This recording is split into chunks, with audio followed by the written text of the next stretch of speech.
endocrine surgery. So we should get started, yeah? Sure. Let's get.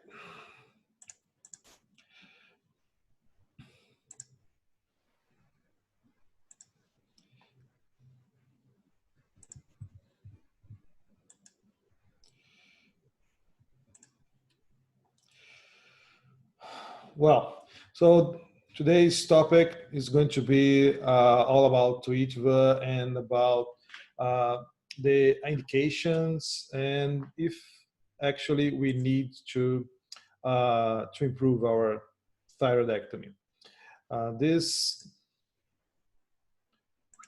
So we're going to start on is the thyroid surgery needs any improvement at all? Well, if we decide that it try to move to a remote access, we might need that think that this is going to happen at some point. So our agenda today is going to be on thyroidectomy if there is space for any improvement.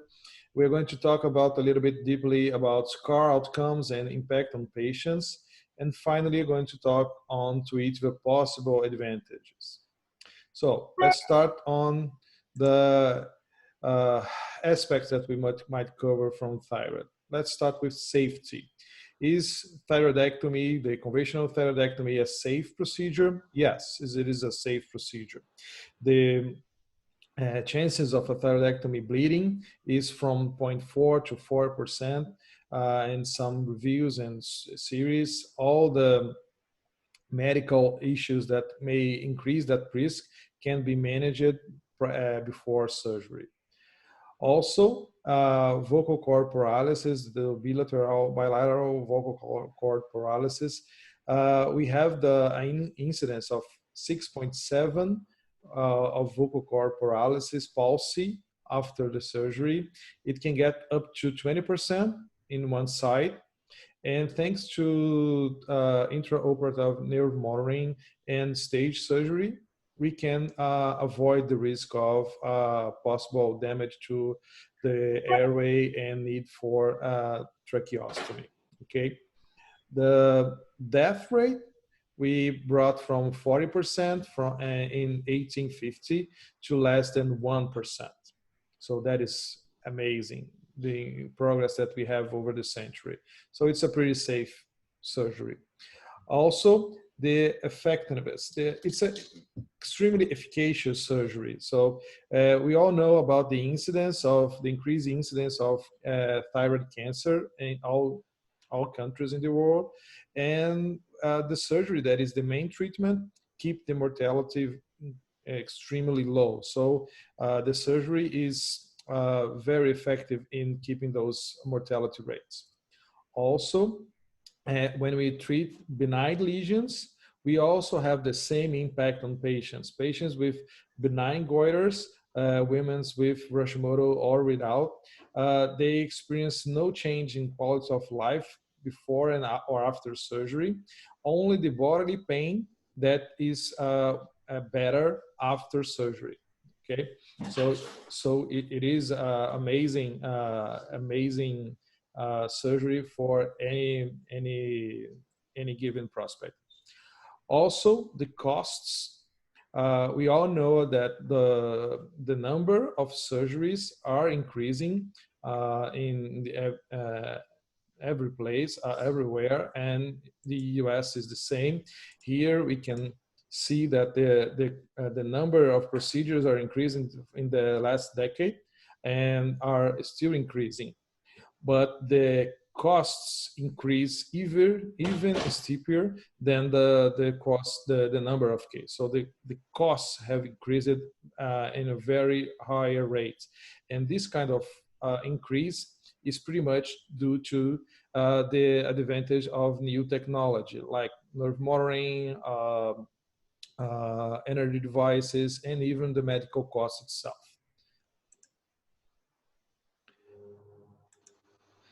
And when we look at what increases the cost the most, doing a total thyroidectomy is the one thing that will increase the cost the most.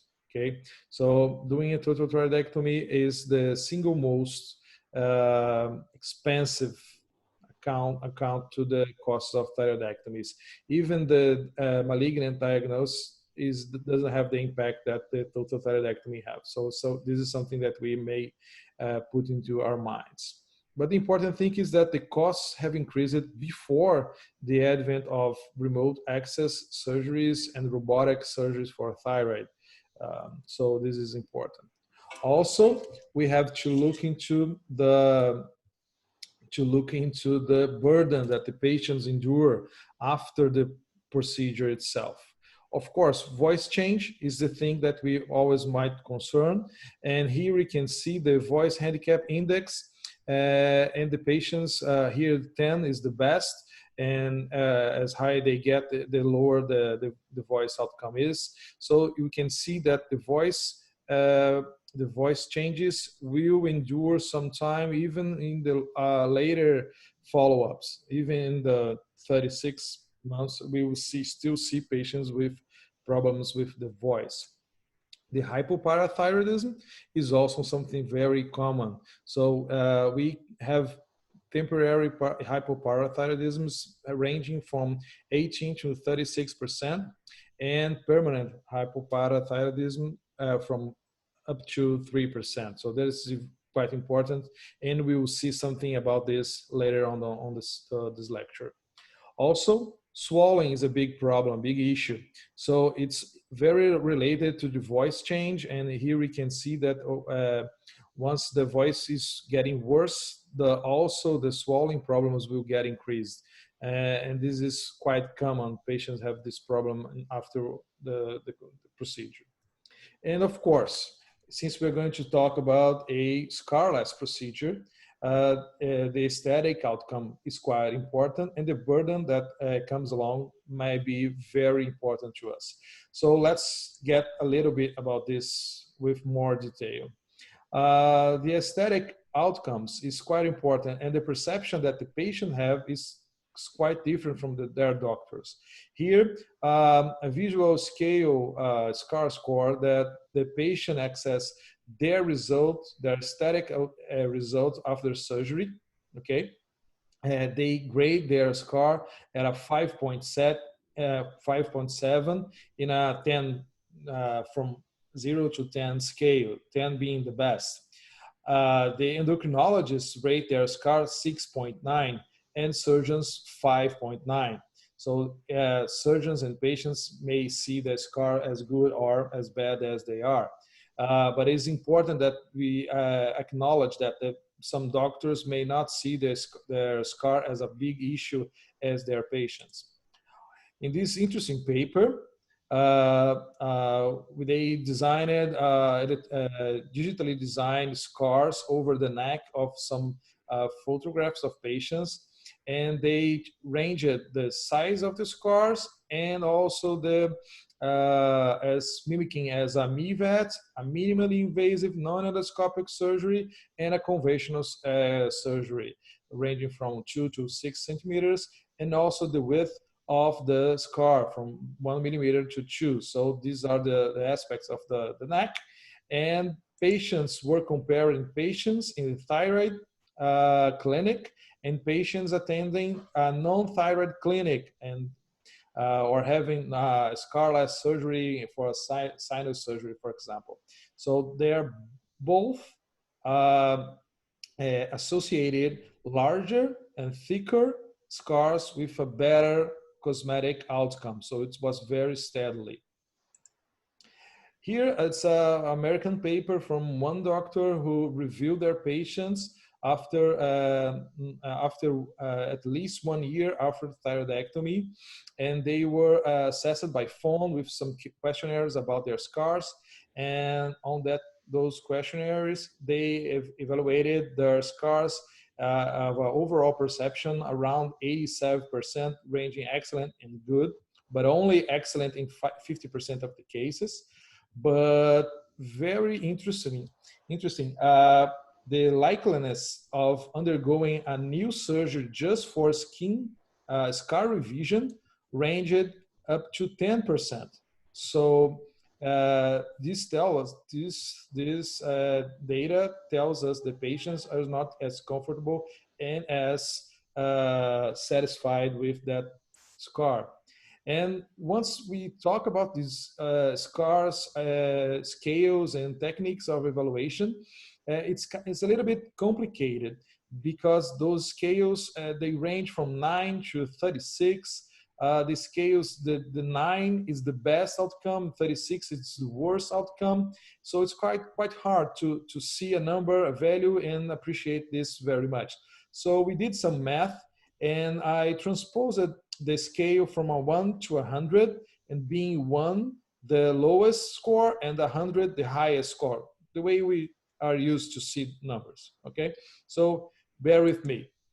That same paper with the 87% satisfaction, their scar score distribution, the mean number they had was 13.4. That is, in my scale, 83.6%.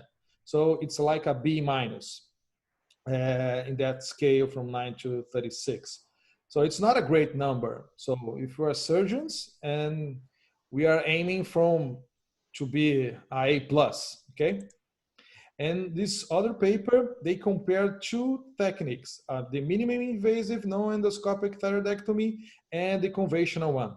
And surprisingly also, the minimally invasive non-endoscopic surgery with the smaller scars, they graded lower in the cosmetic scale and also the consciousness scale. So it's quite interesting that the smaller the incision, the outcome wasn't any better. So having the scar is something. And later on, we saw this interesting paper that when the group offered a like a remote access for the patient, in this case, were the axilla, a robotic thyroidectomy through the axilla.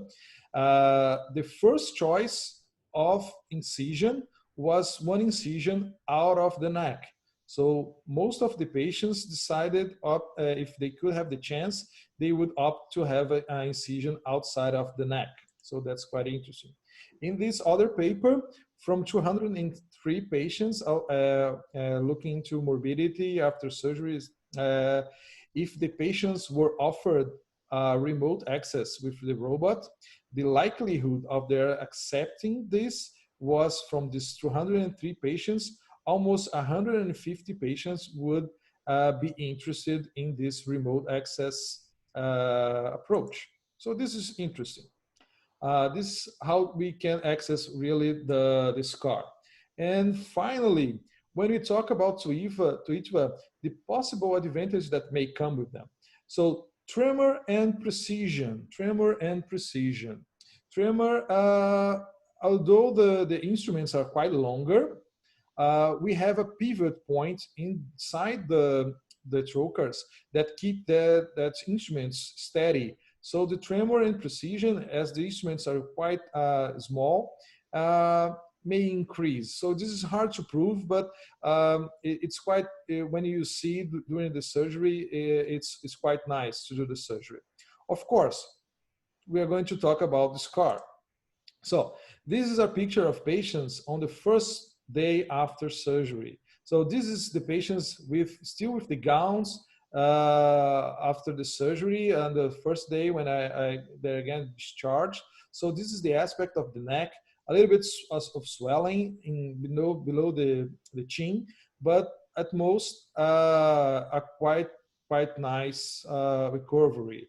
No drapes, nothing. This is the aspect after 1 week, men and women, the neck. This is the aspect of the chin, the neck, and the lips after 1 month, and the 3rd month after surgery. So this is how the skin aspect goes. And this is 1 week after surgery. We can see the stitches inside the mouth, just a little bit over the frenulum. They heal quite nicely. And also the opportunity of the magnification. Actually, we can see the stars with our bare eyes, just in looking up into the sky, up to the sky. But the image that we can have with scopes are definitely better than with our own eyes. So even the American Thyroid Association, they released the hypoparathyroidism management in adults, and they stated that the loop magnification, the common 2.5, have been found to be significantly reduce the removal of the parathyroid and avoiding the hypocalcemia, even with biochemical or clinical. They are all statistically significant, and it was very interesting. So they really endure the use of loops. And as we can see here, it's a fair normal size with a lot of nodules, thyroid. This is the left lobe. And here we can see a fairly large nerve, very well dissected over the course of his course, and the superior parathyroid preserved here. So this is, let's see, this is a pretty good view of the nerve. It's not every time we can see the nerve like this, so but this is a very good exposure. And when we compare to the magnification of the TOETVA, here we have a 10 times magnification. Here we can see the instrument that is 5 millimeters width. When we compare to the nerve, that is 1/3 of this instrument, so it's like 1.5. We can see all the course of the nerve. We can see the nerve getting inside of the very ligaments and then into the larynx. So it's a quite nice view. We can also very well identify the parathyroid here. And this is very well preserved after the superior pole ligation. Well, in conclusion, thyroidectomy is a safe and efficacious surgery. The number and cost increased, albeit remote access. Still, complications and long-term burden exist, and we should acknowledge that. Okay, so it's important that we acknowledge the existence of those burden to the patient. Scar outcomes and impact to the patients is quite interesting. So the aesthetic outcomes are not as insignificant as some surgeons may think. Search for a better outcome is not new at all. So the search for new techniques, a new way of doing the thyroidectomy is still on place for a long time. It's not new with the TOETVA or anything. And satisfaction outcome is quite tricky. We cannot compare a patient satisfaction if we didn't offer that patient a remote access option. Just looking into the conventional surgery is not fair to compare that. And TOETVA, we have some possible advantage, like not having a scar, the magnification, but do we have better outcomes?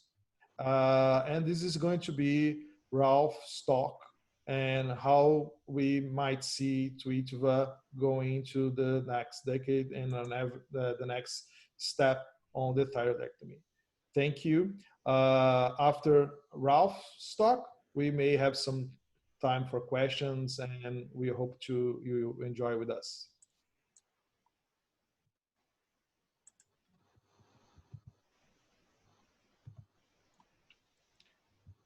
Ralph, would you like to go? Wow. Yes. Can you see my screen? Yeah.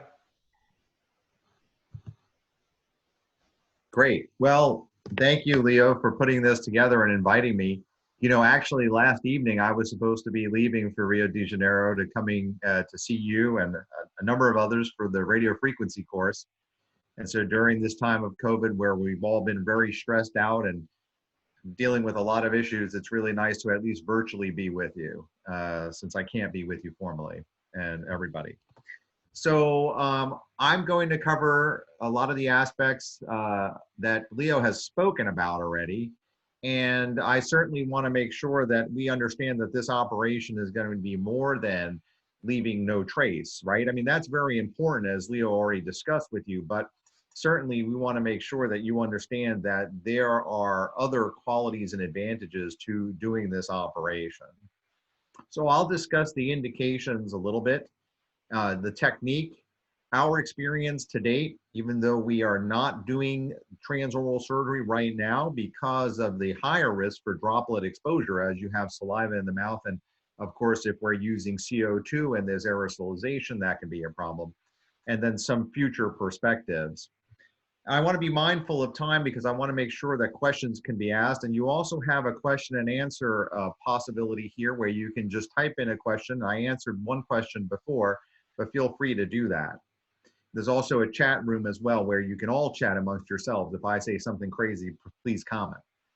So Leo already discussed a lot of this. I mean, you know, it's not new for anybody to understand that thyroid nodules are very common. We're seeing more thyroid nodules, more cases of thyroid cancer, and more surgery being performed, and that's very costly.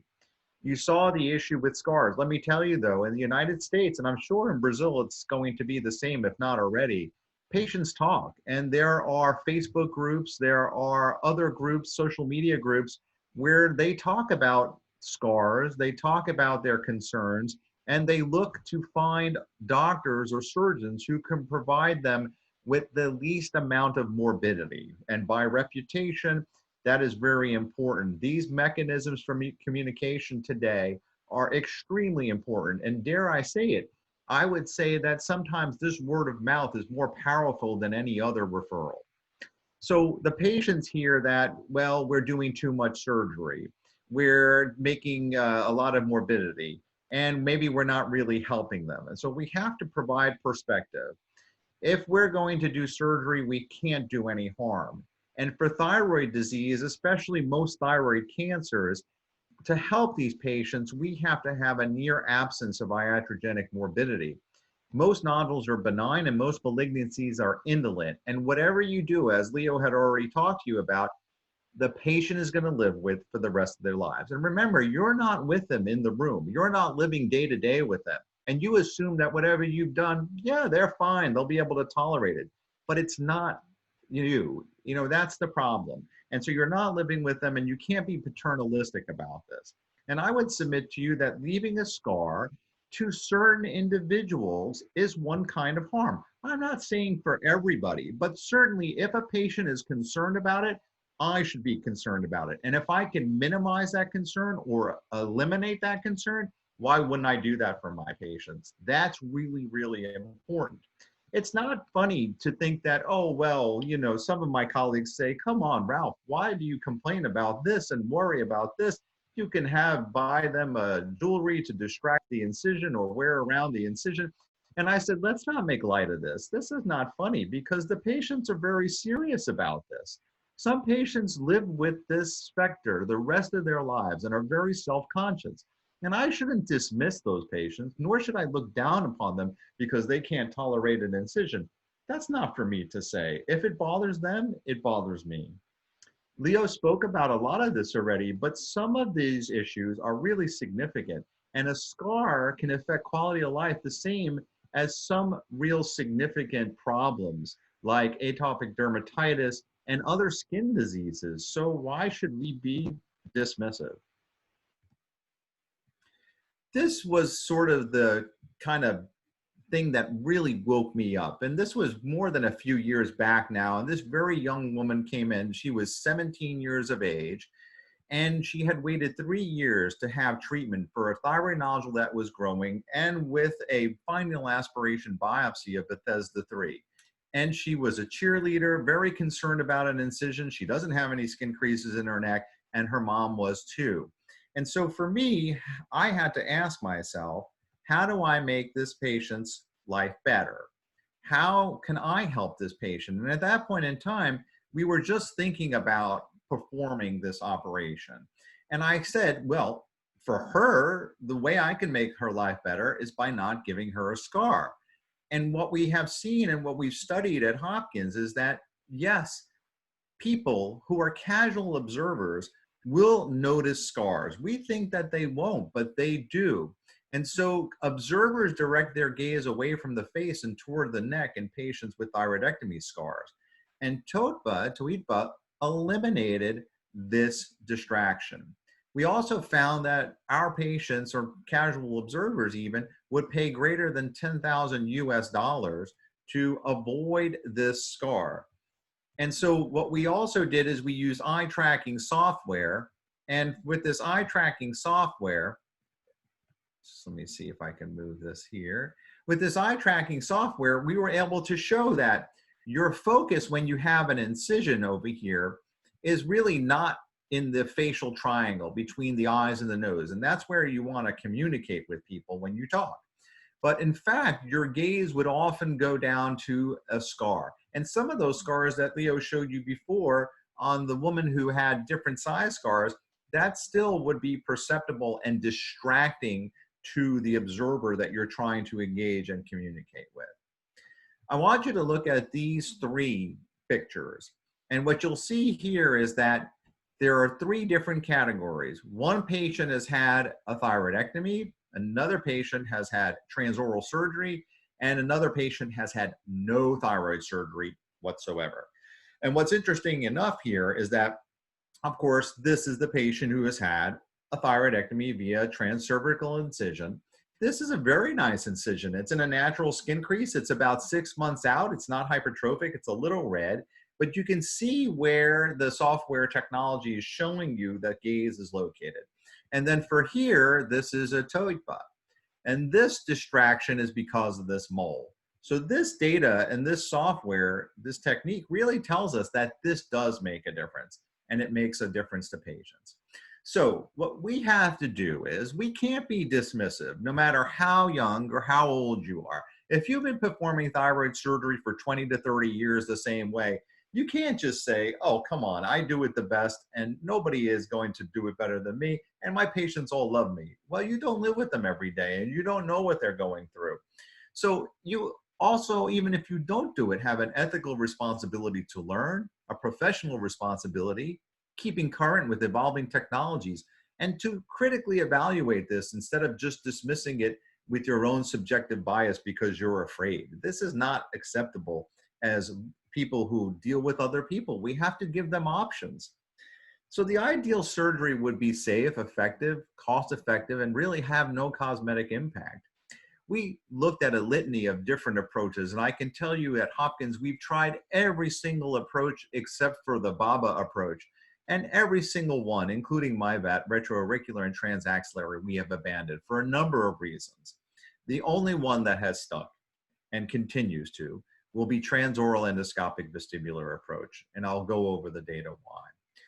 Leo already said, what are we trying to improve? Operative times? Well, I want you to know that we are on the cusp of submitting our experience now of our first 200 cases, and looking at transcervical, and I can't give too much data, but it's not about operative time, hospital stay, return to activity, the cost. Look, how can we improve so much on these results already, okay? Is it only about cosmesis? Well, no, it can't only be about cosmesis because we have to be as good as the open approach with all the other risk factor profile. And then if cosmesis is better, then for those patients where cosmesis matters, then you can offer it.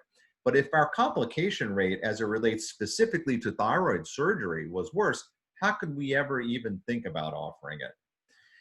This really was born many years back when I first met Tahir Benajib and we started talking about an option because I hated transaxillary surgery. I despised it and I didn't like the approach and I didn't like the risk factor profile and the possibility of brachial plexus injury. And retroauricular with that big long incision in the posterior aspect of the neck, really didn't like that either. And a lot of my patients really complain about that.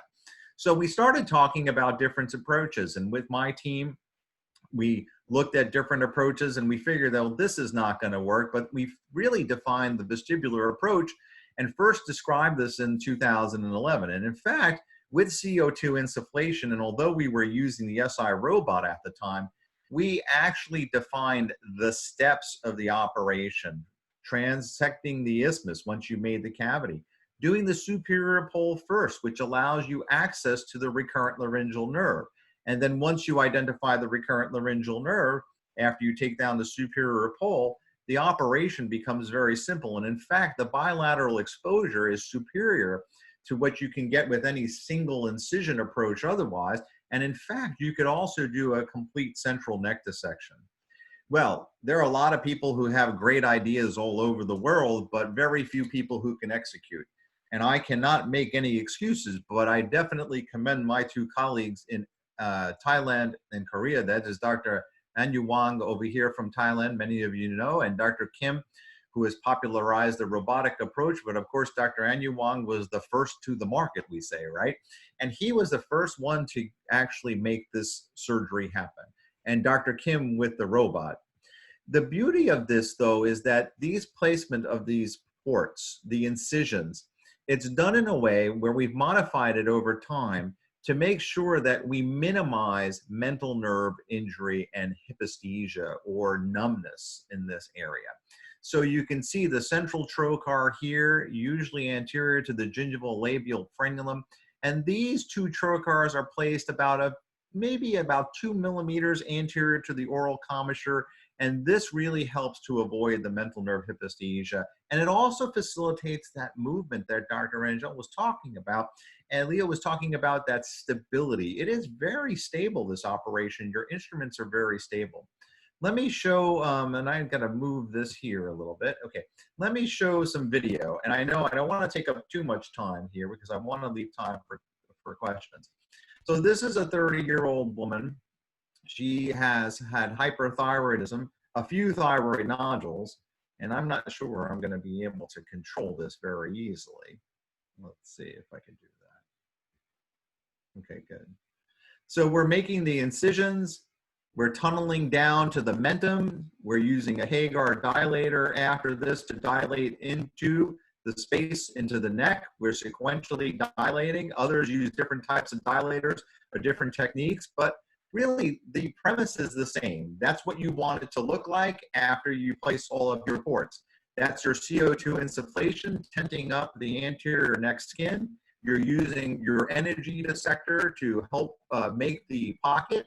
And you have a Maryland dissector in your other hand. And really, that is all you need to do this operation. It is very simple. This is not robotic. Remember, this is endoscopic. And I tell people, before you improvise and start putting the robot in, please learn how to do this technique endoscopically, because everybody around the world has this technology available for them. Let's look. So here we're going superiorly, and we're able to take out reliably on every single case the Delphian lymph node. Very important when we have cancer. It's especially embarrassing to have a recurrence in that area. We're able to take out the whole pyramidal lobe as well. And so you can see that very easily right here. The central exposure is pretty remarkable. Once we get that area exposed, you can see that we are below the cricothyroid muscle, and we're just splitting the isthmus, just like I showed you from our original depiction and photos back in 2011. Then once we have that, we're just basically elevating the strat muscles over the respective lobes. And sometimes we'll use a stitch to lateralize the strat muscles and give us better exposure. We always use nerve monitoring. And I think especially when you're learning a new operation, you have to be incredibly confident about where the nerve is. But not only that, the neurophysiologic function. This is like a seatbelt on when you're in the car. It's unlikely you're going to get into an accident, but it's a good idea that if you do, you'll be protected by it. You can even see the ease with which we can dissect the recurrent laryngeal nerve. And I will be able to show you that shortly. Let's see here. You can even dissect the nerve out completely. You have to be very facile with the thermal technology because you have to make sure you avoid the heat near the nerve. So you always have to be thinking about how to manipulate and work along the recurrent laryngeal nerve and where the heat is. You can also push the nerve very gently and actually mobilize it away. This is a very dense Berry's ligament. You can see there's some Hashimoto's thyroiditis in this one. And so we're working very deliberately to try to clear the entire thyroid lobe. We don't want to leave a whole bunch of thyroid tissue behind. We want this to be a very successful and complete operation. So as you can see, we're going to continue to dissect along the recurrent laryngeal nerve. We have mobilized it away from the Berry's ligament. And you can see as we're working along the Berry's ligament, we're not going to leave any thyroid tissue. We keep stimulating the nerve. It's not going to hurt the nerve at all. The nerve can be stimulated 1,000 times and you'd still be fine. We stimulate at 3 milliamps. Why so high? Because it's a ball tip dissector and it's harder to get that energy delivered to actually stimulate the nerve as opposed to your fine tip dissector. And then I'll just show you here toward the end what we're able to accomplish.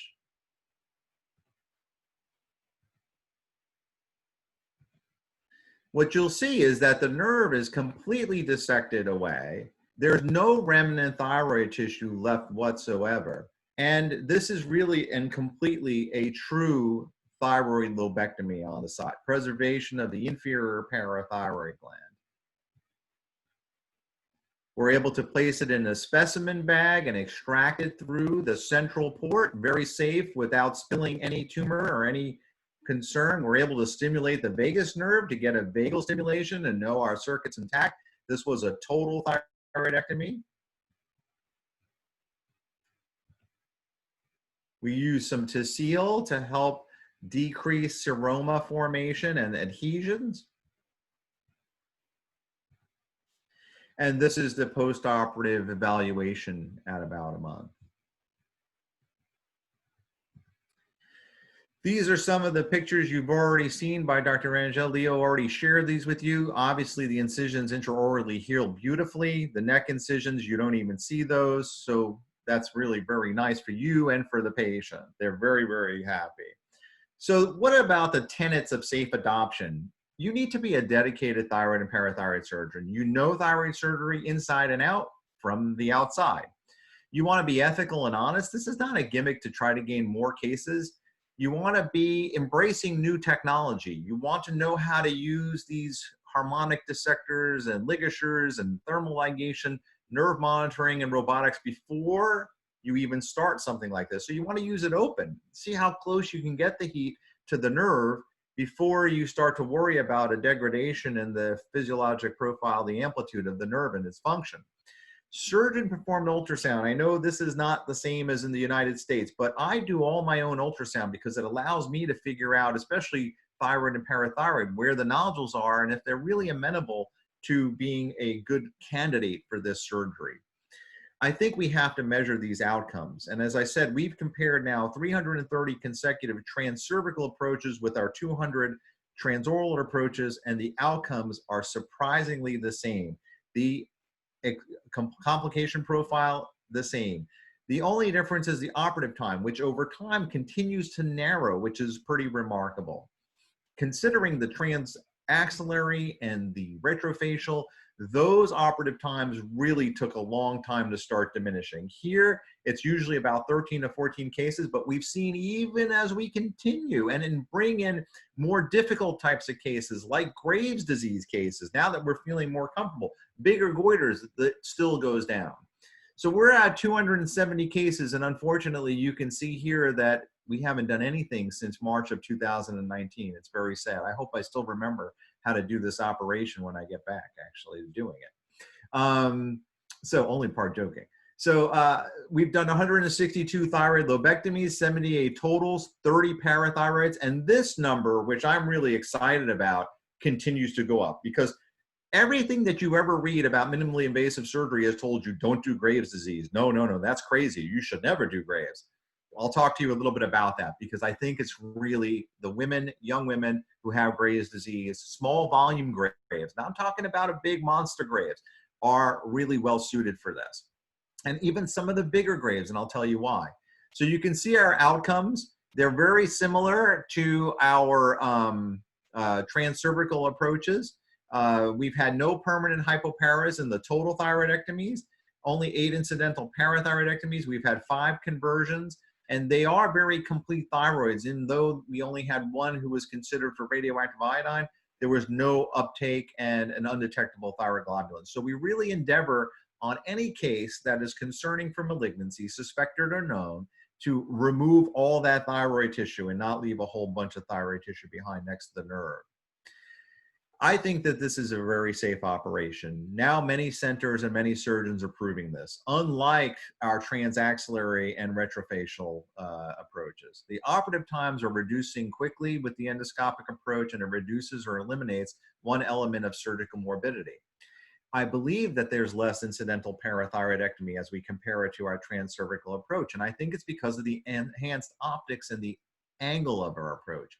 Less EMG changes during dissection. You know, sometimes as you're retracting the thyroid and it buries ligament, you figure out, well, why is the nerve not functioning as well? Or maybe you lose a signal if you use nerve monitoring. And it's very frustrating. The nerve looks perfect. Here, it's different vectors. And if you release the superior pole and you release Berry's ligament early, I think the nerve suffers less and you have less traction on the nerve. And so we're really happy about that.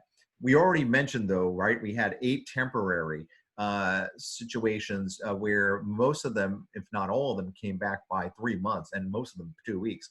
That was because of heat, as we're getting used to the heat profile. None of it was because of traction where we lost a signal as we were operating just from traction. So we've not experienced that. And we are very careful to try to not disrupt the index nodules, especially if we're suspecting cancer. Of course, we have to choose the patients correctly, but we're very careful to make sure we can extract them without fracturing the specimen, because that's frustrating to everybody and obviously very concerning oncologically if we spill tumor. The pain scores are very similar too, very surprising. So who is a candidate? The candidate for me is really based on my experience as a surgeon and ultrasound. So any patient with a benign nodule or other indication for surgery, including Graves, and there's really no definite size cutoff. You can ask different surgeons, but I would say not greater than 6 centimeters. And if you're starting out, really not greater than 4 centimeters for a benign nodule even.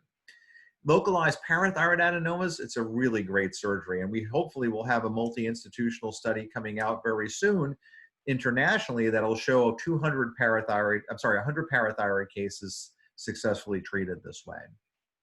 And so I think even small papillary thyroid cancers, but in a favorable location, this is why ultrasound is so important. And CT can tell you this. I mean, a small 8 millimeter papillary cancer at the posterior capsule near the trachea and the esophagus or at the superior pole is one I wouldn't operate on. But I just said you can treat small cancers, right?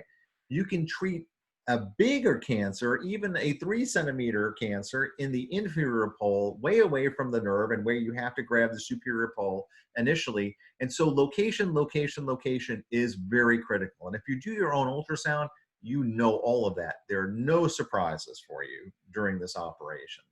And most importantly, the patient desires scarless surgery.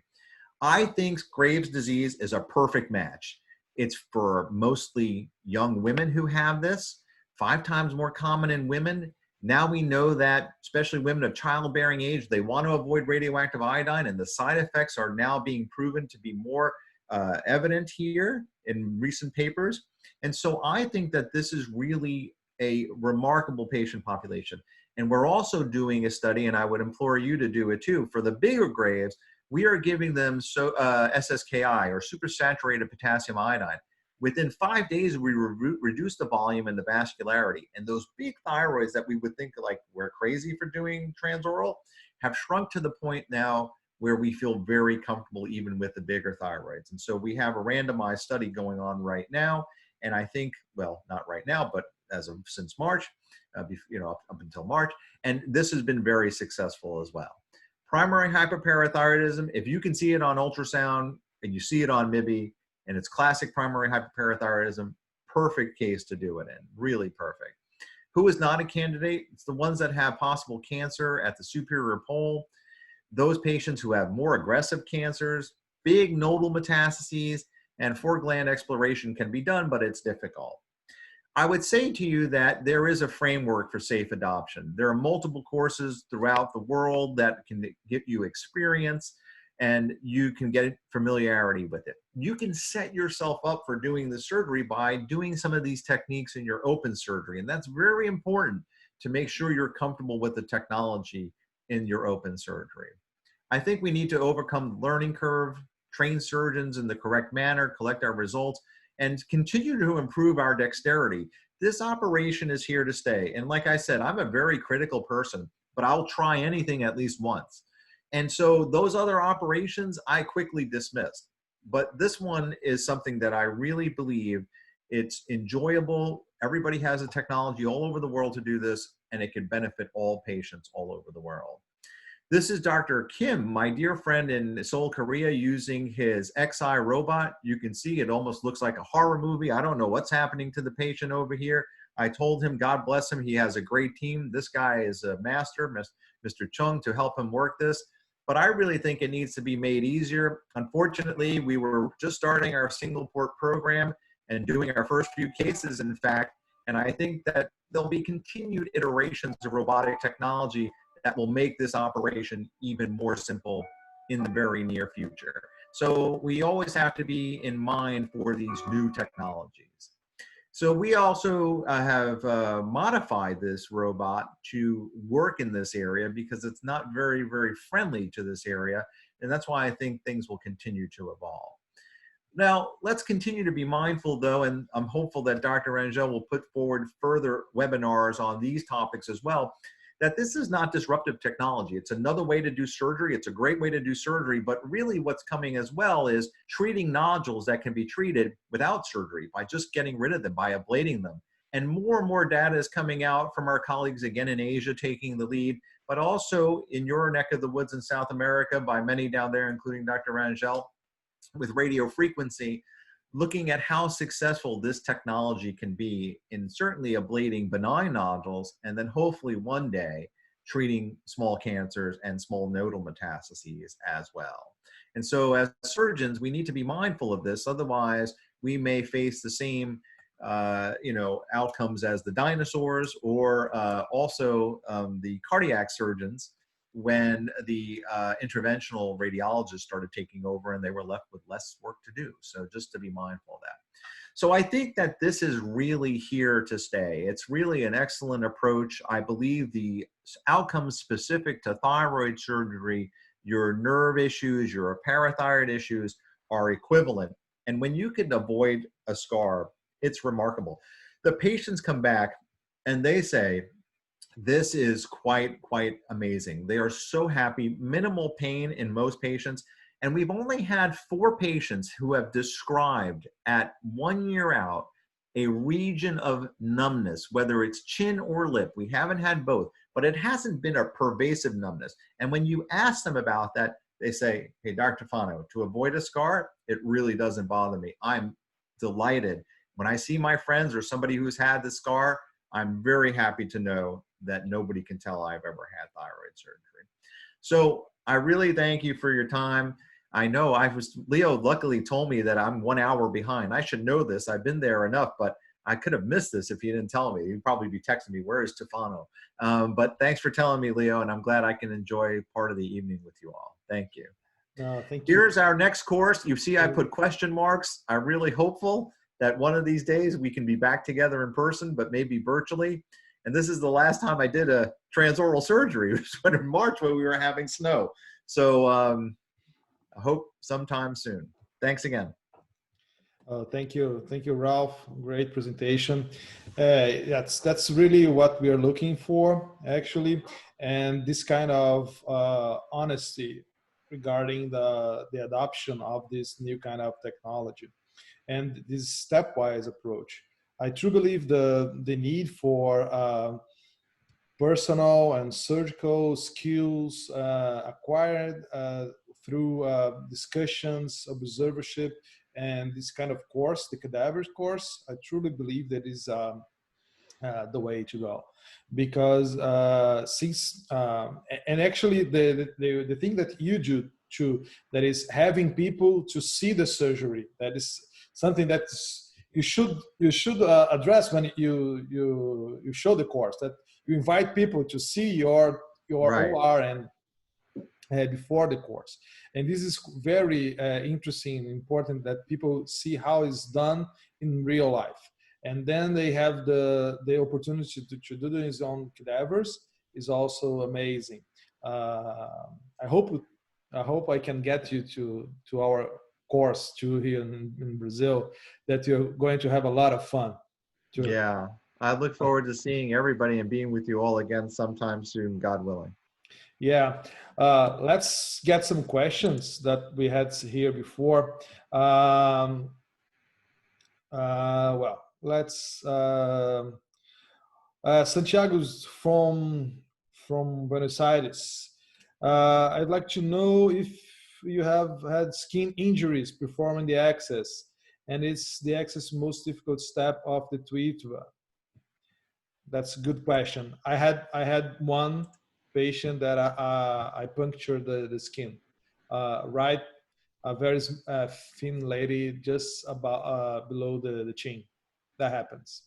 That happened. But that's one thing that you can learn very quickly with hydrodissection and position. Uh, Nowadays wasn't the first 10 cases, I guess. But after that, I didn't have any. I would say, Leo, yeah, our experience has been that this area, it's almost like little kids when they fall and they hit their chin. Um, we've had two here actually with the Hager dilators, both Filipino Asian women who have had a very full submental area, not thin. Our thin patients haven't been an issue. And for some reason, as we were tunneling here, this area was softer. So we had a little laceration. Both of them have healed beautifully. They can't see it, we can't see it, and we're trying to be, you know, mindful of looking up from below. And also we've had one at the trocar site. You have to be very careful in some patients. That area gets very thin and stretched by the trocar. And if it's in the crease line underneath, it's usually fine. We don't want to see it. Obviously, if it was to the side or out front here or a burn in this area, you know, Dr. Anyuang describes he's had a burn here as well. That's different. But these little areas here and here usually heal up beautifully. And we, you know, honestly, we've had two here and I believe one here. What about the skin tags because of the heat coming from the camera? Never have had a problem with the heat at all with the skin, even in my thinnest of patients. And I have had some really thin patients who I thought, boy, this is going to be really dangerous. And they have healed beautifully. So we also looked at obesity. And obviously, you know, here in the United States, we have a significant issue with obesity. The only thing that we saw differently as we went across the obesity profile by BMI was that the surgery would take longer with a bigger patient, but there weren't more complications at all, which was really nice to know. Yeah, we have another question from Marco Tesseroli. One guy, he actually went with me. We met at Thailand, that course that we went together for the anyone's course, the second one, and he was there too. He did his TOETVA before me actually that year. So it's a nice guy from the south. He's operating. His question is concerning about the goiters, Bethesda tube. If the need to fragment the specimen at the end of the surgery, if it's actually a follicular carcinoma, and what would be the consequence? So that's why I'm personally concerned about the bigger goiters, because I think that if you're going to try to wrestle them out from the central axis, it's very hard. And also, some thyroids are more friable than others. Your ultrasound will inform you a little bit. So if it looks like it's a very inflamed thyroid, I get a little bit more concerned with the thin capsule. And I would try to avoid doing anything bigger than 6 centimeters, but that's me. I think others may feel comfortable. Dr. Russell, who is my colleague, John is very, very skilled and excellent in this surgery. He may take on bigger goiters, but then sometimes after he goes, I wish I didn't. And you're hopeful that they're benign because they've been biopsied. So we trust our biopsies, but there's always a possibility that there could be cancer. I don't like those kinds of surprises. I don't like the possibility of seeding. And the only time I think that you could intentionally fracture or fragment would be if it's in the bag and you need to cut it to get it out and extract it. But outside of the bag, I would really frown upon that. I'm not okay with it. No, it's you are, and the risk of seeding through the tract is not okay. You may leave some part of the thyroid. It's always inside the bag. And also, it's a kind of a hot topic and a more advanced talk into TOETVA, but our Paul, Dr. King from Korea, he has a access through the axilla, his third arm through the axilla, and it works like a charm. He removes the glands through the axilla with a small port, so he doesn't mess more with the chin, and he doesn't need to extract or increase the dissection in the chin. It's more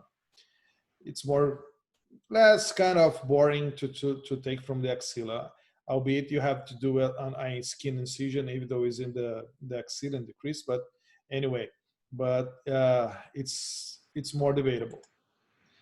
Another question, Leandro Chaves asked, in your experience, what percentage of patients required, but the number actually, the patients required conversion to open surgery? I had one patient, a lesion in the superior pole artery, and a patient with kind of anemia through other diseases, and I didn't want to risk taking more blood and waiting more, so I decided to convert the surgery, but it was bleeding inside the procedure. So for us, and I think it's very, very important, there's a lot of little nuances. Superior pole is very tricky, especially in patients who have bigger vessels. You have to be patient with your energy technology, ligating those vessels. If you pull on them before they're ligated, the superior vessels can retract and then you can get bleeding, and it's hard to recover from that. We've had 2 cases where we've had to do that and convert. We've had one where there was excessive bleeding from a toxic nodule that was fractured during the operation, and we didn't feel comfortable with that as it was already fractured. And in fact, we've had 2 parathyroids, one where there was difficulty in targeting a very superior parathyroid gland, and we learned from that together, our team. And then also from bleeding early on from a very big anterior jugular vein that was crossing at the level of the clavicle where we were trying to go for an inferior parathyroid. And so the superior pole, I think, is the area that is, if you're going to get into bleeding, that's going to be hard to control because you can't look back up. And it's very hard. I've used 2 suctions on occasion in that area, a suction bovie and another suction bovie. That's helped me to avoid in one case, but it's very challenging. You have to be very patient at the superior pole. Sure. Our friend Emerson asked about if you do close the midline.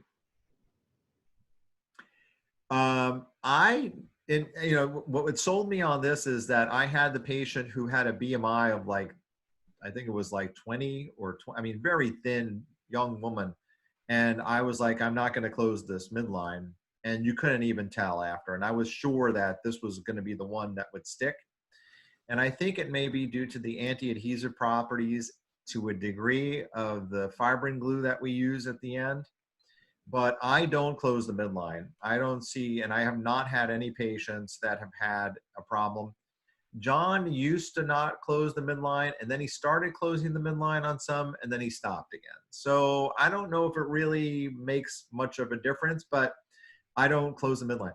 And after seeing him try to close the midline and take a little time, I was like, I'm definitely not trying to close the midline. It's too frustrating. You made a nice case and you did a great case. It looked perfect and went perfectly. And then you get frustrated by throwing the suture at the end. Not a good feeling, you know. We have 2 questions from Anna Vog from Buenos Aires. Hi, Anna. What is your experience with large ischemic nodules, and about reoperations, cases of if that can be used by reoperations? I think Anu Wong didn't publish yet, but he said he did some reoperation cases already.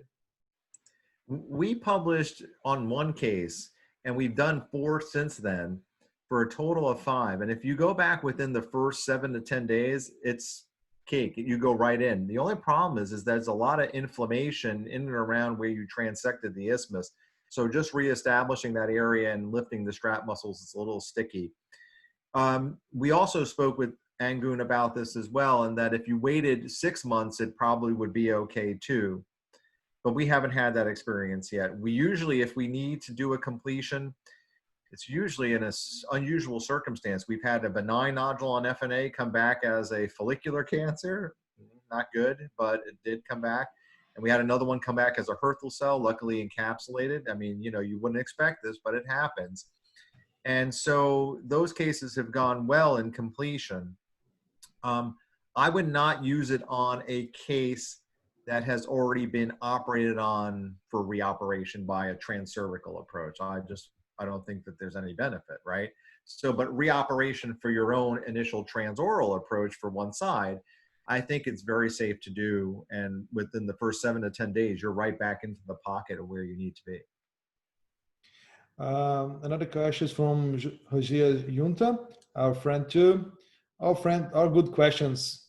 People, questions coming Josias? from, yeah. Josias is on? Well, yeah. Very nice. Hi, Josias. Yeah. He asked about the ultrasound in the operating room, just about the surgery, just before beginning the surgery, in order to locate locating better the thyroid glands. What about? Do you think it's a good idea, or you just use the ultrasound you do in the clinic? Well, I like the ultrasound in the clinic because the patient's awake. And at that time, you have plenty of time to talk to them about what your plan is and maybe why you would agree to do it and why you wouldn't agree to do it, or why you think it would be more challenging.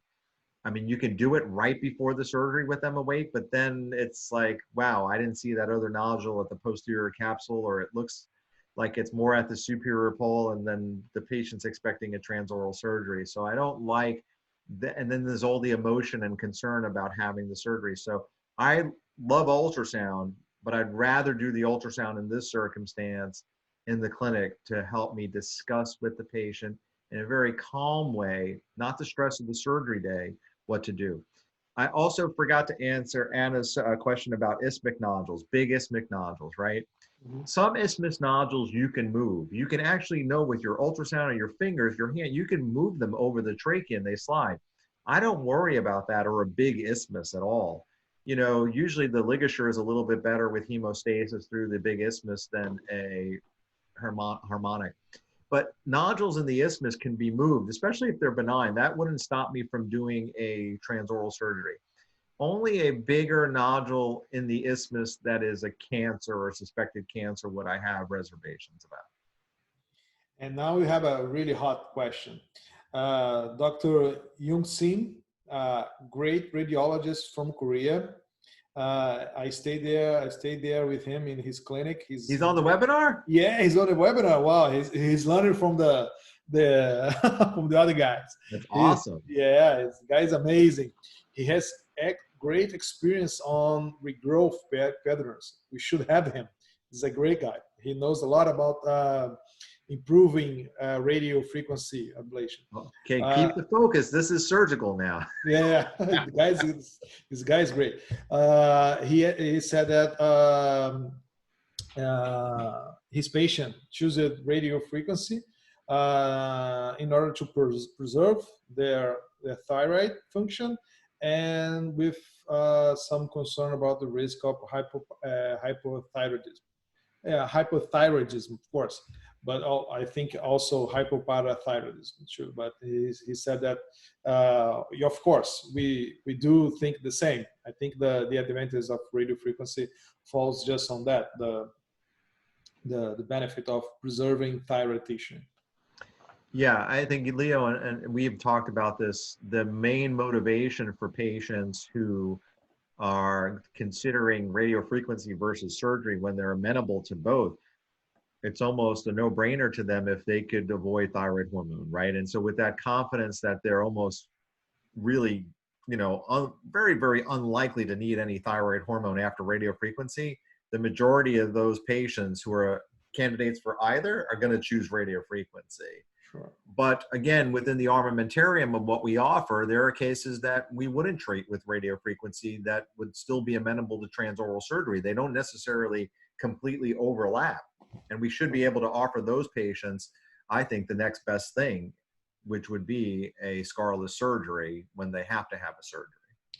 Sure. Do you think that would be a role for iodine green in order to help to find parathyroid glands and maybe the viability of the glands during surgery.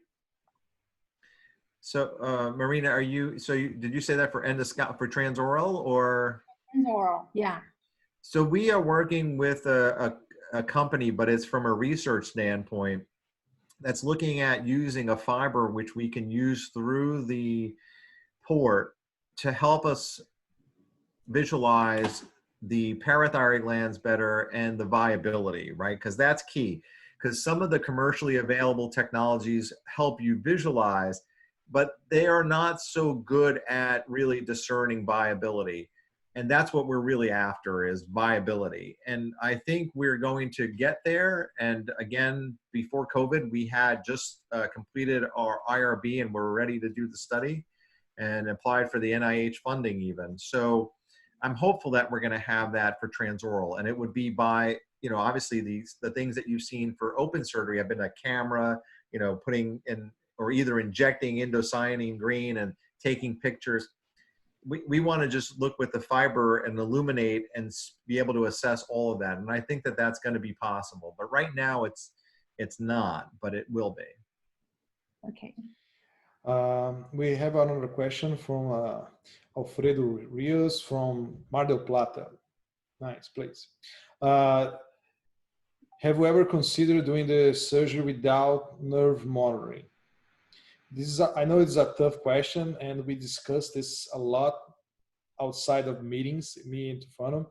And what I tell him is that the good thing about TOETVA is that there is a access that can be done cheap, and that's why it's going to catch on around the world.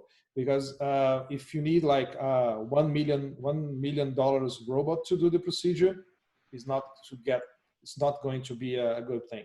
So you can do with the almost same equipment that you do on laparoscopic. We don't need no fancy equipment and stuff. About the only thing that you cannot do without is the energy device. I think it's just the one thing that you cannot do without. But nerve monitoring, we always advise to use, especially in the first cases. We will help you guide and find the nerve. But as soon as you get as confident as your open cases, I guess it depends on the place, because we know many places in the world and have different cases and places to work. And we know that we don't have nerve monitoring for all cases everywhere. So if your reality is not having nerve monitoring for all cases, maybe when your curve is down, you go over 50 cases and you're pretty comfortable on doing, maybe is the way to go. We don't know. I do all my cases with nerve monitoring. We advise to, but I think that you know, the nerve monitoring, especially with a new technique where you're learning and you're wanting to feel more comfortable about your approach, and you're visualizing the nerve from a very different way than you do in your open, is very reassuring.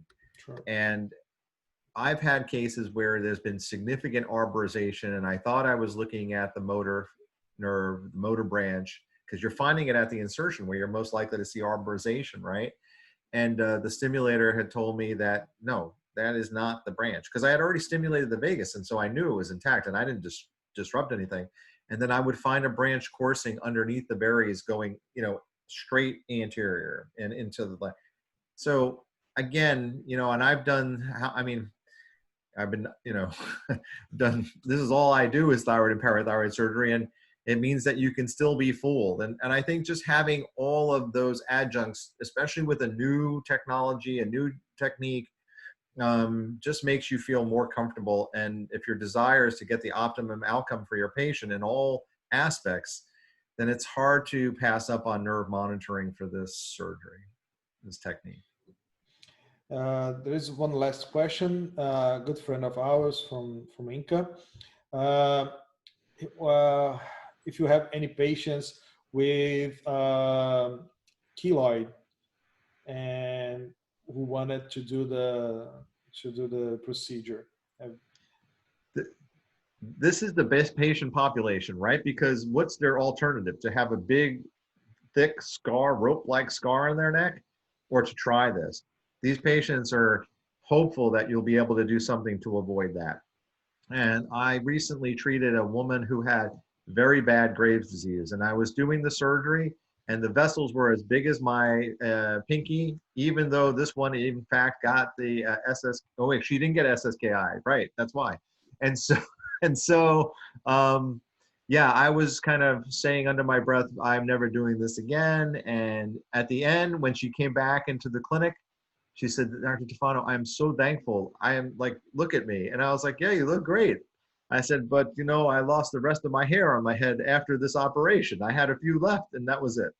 So I think that, you know, for in this circumstance, keloid is just a winner. I mean, the patient is so hopeful to have anything but anything here that's going to show up. And so this is the best patient to do. Yeah. Really. I didn't have any patients with past keloids, but I had 2 patients with vitiligo without any neck vitiligo, but around the body. So they were very concerned about this. Mm. Also true, I think, and they didn't have any vitiligo afterwards. Pablo Monteiro. In the cases I have performed after being with last fall, my main concern about the amount of tissue one leave close to the nerve in order to avoid recurrent laryngeal nerve. Any tips in order to decrease this amount of tissue around the barrier ligament and close to the nerve? So this is really interesting because, you know, you think that after all these years, I would do the open operation the same way. And from what I've done in transoral surgery, I've changed my open approach. And I almost use the harmonic entirely at the Barry's ligament and really don't leave any thyroid tissue behind. Why? One is that I realized that your early release of the recurrent nerve allows you to mobilize it posteriorly. So if you have, and you saw me use that endoscopic peanut or Kittner, and you can use, I know Leo is very creative and has created some things to help in this dissection. You can push the nerve posteriorly, even at the insertion point along Barry's ligament. This really works. You may have to ligate a few small vessels, but even in my open surgery, I'm always pushing the nerve posteriorly to get all of the Barry's ligament and all that thyroid tissue. And then there has to be this tactile feedback, this comfort with the tip of your energy device. And that's why I like harmonic, because you can feel and see the tip and use the tip very carefully without penetrating the trachea, without hurting the trachea, without leaving a burn. And you can actually shave it off of the trachea. And I do that with my open surgery now, and it is so fast. It's really changed the way I do open surgery at the Barry's ligament. So you have to play around with your open surgery and then translate it to your endoscopic transoral surgery. Great, Ralph. Marina, I'd like to close the. Yeah, I think we had an excellent meeting. We had over 140 people. That's a lot amazing. Of questions. Yeah. Wow. I'm going to have to stop traveling. I mean, what should I go anywhere? I just sit here. I need to get a better background, though. I don't want to show you all the other things that are around here. I'll do it from outside next time. Great, Ralph. Thank you all. It was great lectures from both of you. I think it was quite helpful and useful to all of us here. And I do hope we can have many others webinars like this.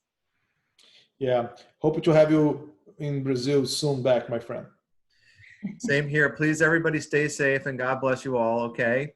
Be careful taking care of your patients. I know we're all on the front lines in some way or form, so God bless you all.